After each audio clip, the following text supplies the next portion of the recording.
दोस्तों, क्या विपक्ष का उत्साह सत्ता पक्ष को परेशान कर रहा है? आखिर राज्यसभा में सुधांशु त्रिवेदी को मोदी चालीसा पढ़ना कैसे महंगा पड़ गया, सब कुछ विस्तार से मैं आपको बताने वाली हूँ।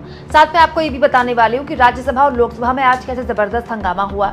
लोकसभा तो सीधे मंडे तक के लिए स्थगित कर दी गई क्योंकि सैटरडे संडे वैसे भी संसद नहीं चलती, लेकिन राज्यसभा में हंगामे के बीच ही सदन की कार्यवाही चलती रही। और आपको बता दें, राज्यसभा और लोकसभा दोनों जगह विपक्ष के सांसदों ने नीट परीक्षा को लेकर चर्चा की मांग करते हुए पहले चर्चा की मांग की और जब चर्चा नहीं हुई तो हंगामा शुरू कर दिया। इस हंगामे के बीच सरकार की तरफ से सुधांशु त्रिवेदी अपनी बात रख रहे थे, लेकिन इस बीच जो बातें उन्होंने बोली दोस्तों, उसको सुनकर ऐसा लग रहा है कि क्या वाकई में मोदी जी या उनकी सरकार अब तक ये बात एक्सेप्ट नहीं कर पाई है कि उनकी सरकार बहुमत की सरकार नहीं है। क्योंकि सुधांशु त्रिवेदी संसद के अंदर ये बात बोल रहे हैं कि मोदी जी को बहुमत मिला, जबकि मोदी जी को बहुमत नहीं मिला है।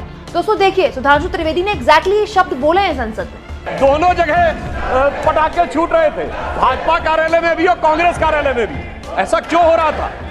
हमें तो स्पष्ट बहुमत मिला, लगातार तीसरी बार सरकार बनाई, मगर वहां पर तालियां क्यों बज रही थी? महोदय, मैं याद दिलाना चाहता हूं, जो थर्ड अटेम्प्ट में 3 डिजिट की संख्या नहीं प्राप्त कर पाए, चुनाव के बाद उनके चेहरे की चमक देखिए, उनकी आवाज की खनक देखिए, उनके जलवे में धमक देखिए। ऐसा लगता है कि जैसे उन्होंने बहुत बड़ी उपलब्धि हासिल कर ली हो।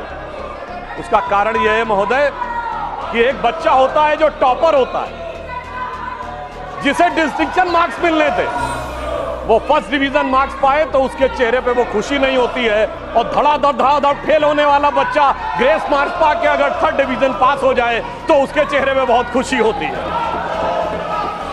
मैं ये भी बताना चाहता हूं महोदय, एक जो हमारे कांग्रेस के साथियों में बहुत उत्साह और उल्लास नजर आ रहा है, तो मैं एक अपना अनुभव बताना चाहता हूं। हमारे जनरेशन के जो लोग हैं उन्हें याद होगा कि उस जमाने में जब परीक्षा का परिणाम आता था तो सिर्फ डिवीजन पता लगती थी। फर्स्ट डिवीजन एक रोमन में, सेकंड डिवीजन और थर्ड डिवीजन।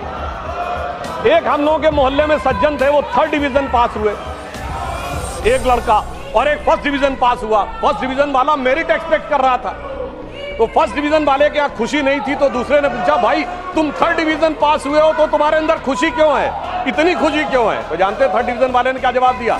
साहब, ये तो फर्स्ट डिवीजन आए ना, एक, हमारे तो 3 हैं, फर्स्ट डिवीजन विद 2 बॉडीगार्ड।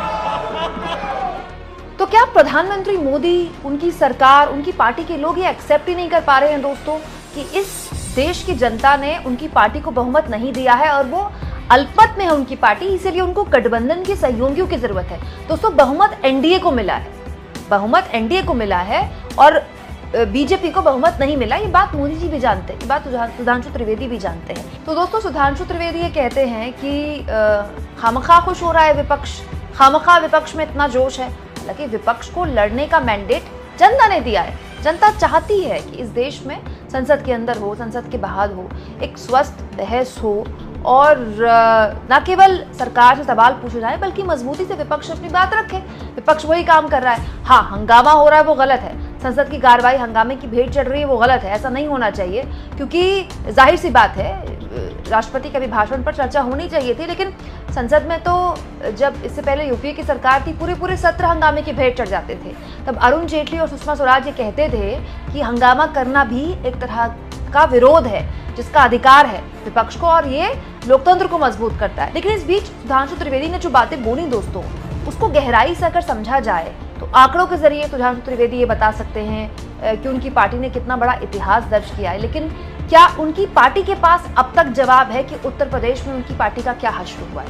अगर आंकड़े यही गवाही दे रहे हैं तो उत्तर प्रदेश में जहां से मोदी जी संसद आते हैं, जहां से देश के रक्षा मंत्री संसद आते हैं, जहां इतना बड़ा मैंडेट 2014 में 2019 में मिला था, जहां विधानसभा चुनाव में पूर्ण बहुमत की सरकार मोदी जी ने बनाई थी, जहां राम मंदिर बना था, जिस राम लहर में सवार होकर पूरी उम्मीद थी मोदी जी को 80 की 80 सीटें पे क्लीन स्वीप कर देगी, इस तरह के दावे खुद योगी आदित्यनाथ कर रहे थे। क्या अब तक, चुनाव खत्म हुए तो महीना हो गया ना, क्या अब तक बीजेपी के पास एक जवाब है कि उत्तर प्रदेश में बीजेपी की ऐसी दुर्गति क्यों हुई? दोस्तों, केवल सीटें ही नहीं घटी हैं, उत्तर प्रदेश में पिछड़े और दलितों ने बड़े स्तर पर बीजेपी का साथ छोड़ा है, जो बीजेपी के लिए एक बहुत बड़ी मुसीबत है, क्योंकि ये वो लोग हैं जिनको 2014 और 2019 में सोशल इंजीनियरिंग का नाम लेकर बीजेपी ने अपने साथ जोड़ा था। ये वो वोट बैंक है दोस्तों जो एक वक्त में मायावती का वोट बैंक हुआ करता था। और ये किस पार्टी के पास गया? समाजवादी पार्टी के पास गया, कांग्रेस पार्टी के पास गया, उस पार्टी के पास गया, समाजवादी पार्टी, जिसके लिए कहा जाता है कि ये यादवों और मुसलमानों की पार्टी है। आखिर इस बात का जवाब बीजेपी के पास क्यों नहीं है कि उत्तर प्रदेश में उसकी ऐसी फजीहत क्यों हुई? इसके अलावा महाराष्ट्र, यहां तो सिंगल डिजिट पर आकर रुक गई। महाराष्ट्र में इतना शर्मनाक परफॉर्मेंस, मतलब उत्तर प्रदेश के बाद मुझे लगता है महाराष्ट्र वो राज्य है जिसको लेकर किसी के बारे में कोई जवाब नहीं है। अब सुधांशु त्रिवेदी विपक्ष का अगर मजाक उड़ा रहे हैं, कोई बात नहीं, उड़ा सकते हैं, वो सरकार में है, लेकिन क्या सुधांशु त्रिवेदी अपनी पार्टी से आंख में आंख डालकर एक सवाल पूछ सकते हैं कि मोदी जी जिस महाराष्ट्र में शरद पवार को भटकती आत्मा कह रहे थे, उद्धव ठाकरे को नकली शिवसेना कह रहे थे, वहां उनकी खुद की पार्टी सिंगल डिजिट पर क्यों आकर रुक गई? जिस महाराष्ट्र में 2 पार्टियों को तोड़कर 4 पार्टियां कर दी गई, क्या कुछ नहीं किया गया? उस महाराष्ट्र में भी ऐसी दुर्गति बीजेपी की कैसे हुई? पश्चिम बंगाल को लेकर कितनी बड़ी बड़ी बातें की गई, बड़ी बड़ी रैलियां मोदी जी ने की। दोस्तों, बड़े स्तर पर तृणमूल कांग्रेस के नेताओं को बीजेपी में शामिल किया गया, लेकिन पश्चिम बंगाल में तो बीजेपी अपना 2019 का जो परफॉर्मेंस था वो भी नहीं दोहरा पाई। ममता बनर्जी ने वो सीटें भी बीजेपी से हथिया ली जो 2019 में उसने हासिल की थी। इसको लेकर बात क्यों नहीं हो रही है? हरियाणा, जहां इसी साल चुनाव होने हैं, 10 सीटों में से 5 पर कांग्रेस ने बीजेपी से छीन ली, जहां पर 2014 और 19 में क्लीन स्वीप की थी बीजेपी ने। ये एक ऐसे महत्वपूर्ण सवाल हैं दोस्तों जो विपक्ष का मजाक उड़ाकर जिससे बीजेपी बच नहीं सकती। सवाल ये कि आप शेरो शायरियों में या भाषणों में बता सकते हैं कि ये आपकी कितनी बड़ी उपलब्धि है, लेकिन इस बात को तो आपको स्वीकार करना होगा ना कि ये एक बैसाखी वाली सरकार है जिसको लेकर आपको 2 पार्टियों पर निर्भर होना है। और उससे भी महत्वपूर्ण, जिन 3 राज्यों में इसी साल विधानसभा चुनाव होने हैं, महाराष्ट्र, दिल्ली और हरियाणा, इन 3 राज्यों को लेकर अभी तक बीजेपी के पास कोई रोड मैप नहीं है।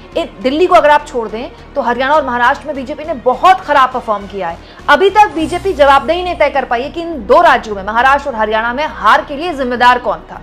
संसद में आप मोदी चालीसा पढ़ सकते हैं, लेकिन बड़ा सवाल यह है कि अब इसी साल जब आपको लोगों के बीच एक बार फिर से चुनाव में जाना है और वहां अगर आपको सेटबैक लगता है तो फिर आपके पास क्या जवाब होगा? क्या लगता है आपको दोस्तों? संसद में बातें बोलना और जमीन पर चुनाव में उन बातों को कॉन्ट्रडिक्ट करना, उन बातों को जनता के बीच रखना, क्या बीजेपी के लिए इतना आसान होगा?